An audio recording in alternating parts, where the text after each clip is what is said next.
Alors, maintenant que vous avez compris qu'est-ce que c'était la loi d'Ohm, on va regarder comment on peut appliquer la formule dans des problèmes. Alors, premier exemple.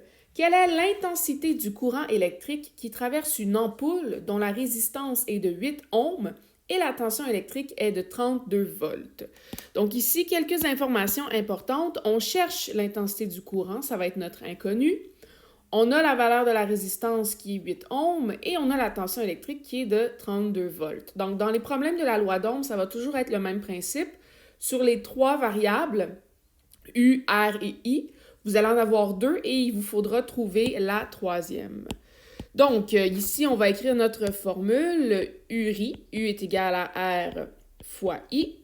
On va écrire nos données. Donc, ici, j'ai la tension, j'ai le U qui est de 32 volts. J'ai le R qui est de 8 ohms et je cherche le I en ampères.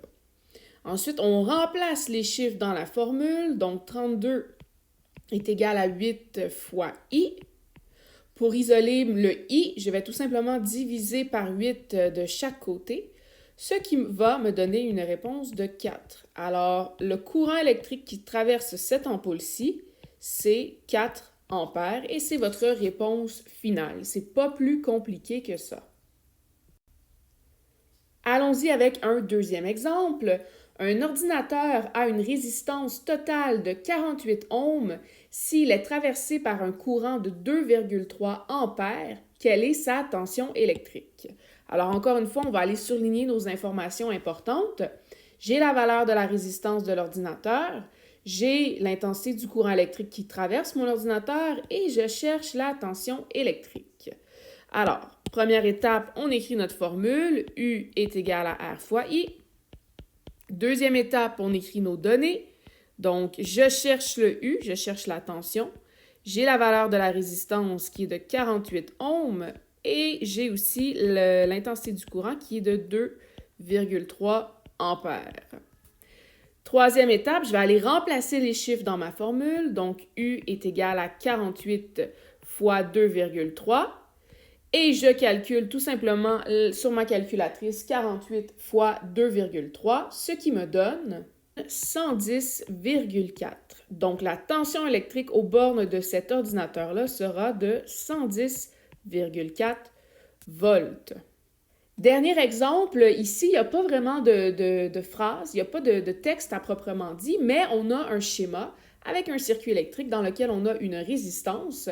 On a la tension électrique aux bornes de la pile et on vous donne l'intensité du courant qui sort de la pile qui est de 5 ampères. Ici, dans mon circuit électrique, je n'ai qu'une seule composante à faire fonctionner, c'est juste mon résistor qui est dans le circuit et je cherche la valeur de sa résistance à lui. Donc, évidemment, j'ai besoin de la formule URI. U est égal à R fois I.